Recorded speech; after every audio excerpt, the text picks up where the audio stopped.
Today, ladies and gentlemen, we are going to take a look at the differences between a gold-plated mouthpiece and a silver-plated mouthpiece. I bought both of these mouthpieces off of Amazon for around $20 each. They both came with a terrible ligature. They both came unplated. I sent both of them out to Anderson Silver Plating, and I got one gold-plated and the other one silver-plated. These mouthpieces are virtually identical. There were some playing consistency issues, but they seem to have been rectified by having them plated. So the only real difference that we're going to hear is the difference between the plating. I'm going to use this BG ligature here because the ligatures that these mouthpieces come with are quite terrible. Okay, ladies and gentlemen, I have this silver mouthpiece here. Let's play through a few things and see what we got.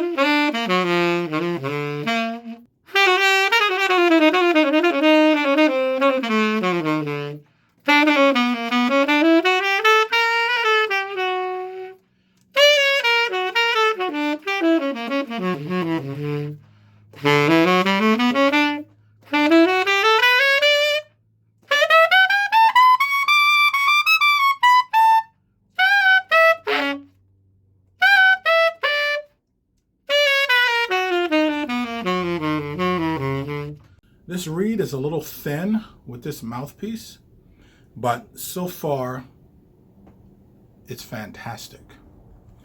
I haven't adjusted that mouthpiece at all. This is how it's playing straight back from the plater. Okay, I think I probably will do a little bit of adjusting on this mouthpiece, but I want to play through it first, see how it is. Also experiment with some different reeds. I have some reeds that are coming, and then I want to try it with this mouthpiece as is before I make any adjustments to it. Okay, let's play the other mouthpiece and let's hear what that sounds like.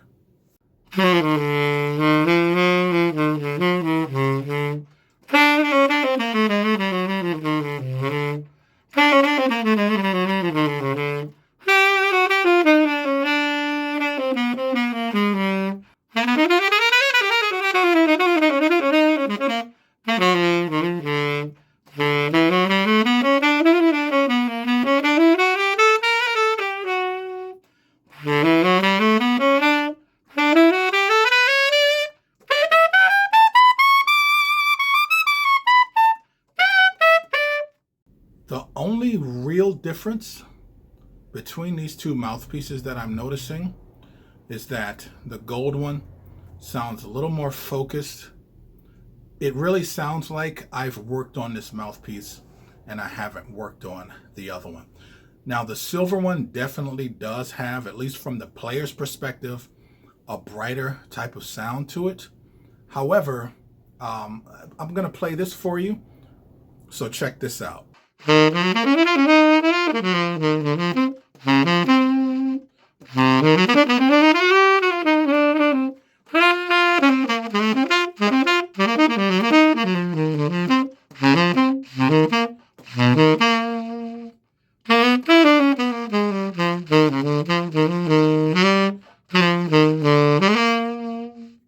Okay, now in that recording, all I did was just move the same reed up a little bit to the tip of the mouthpiece to give it more of an airy, darker quality to it. So some number of months ago, I wound up getting two of the Gary Segal new TAM mouthpieces.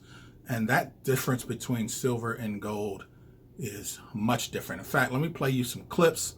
Hopefully you can hear the difference in the way that I can, how the silver is much, much brighter. Now I have the silver one with this silver ligature here. So let's play this and see what we got.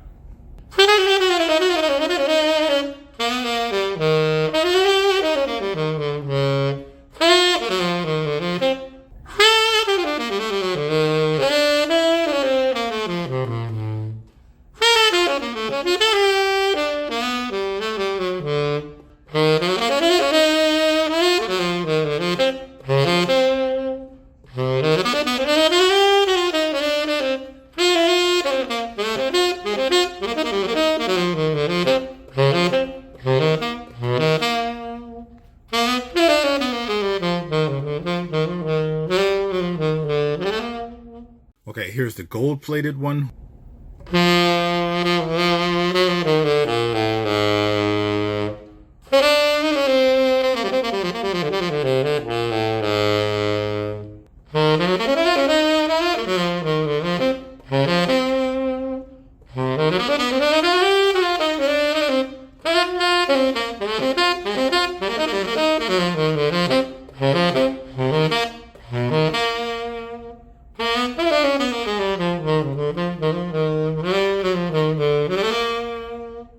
These mouthpieces are very, very much $20 mouthpieces from China.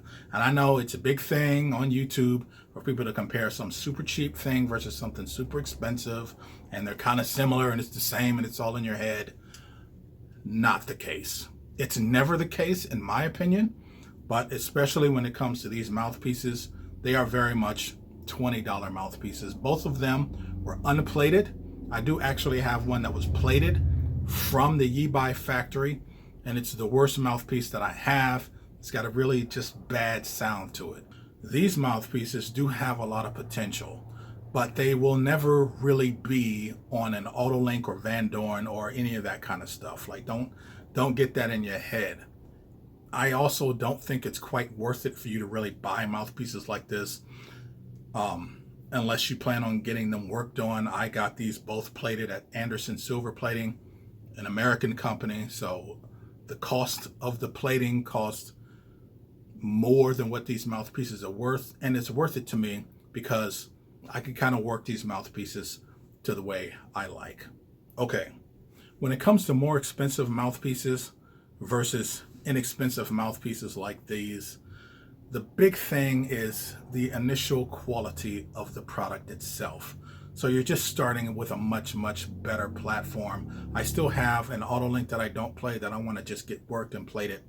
And I'm telling you right now, that mouthpiece is just, it's going to wind up playing better than both of these mouthpieces. But most importantly, it's going to wind up playing differently.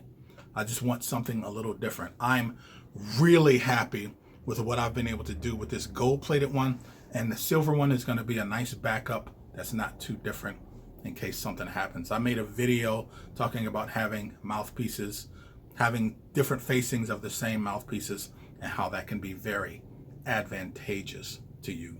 This has been a very interesting test so far because mostly the differences are cosmetic. So let me just explain something. They have a very unique tip.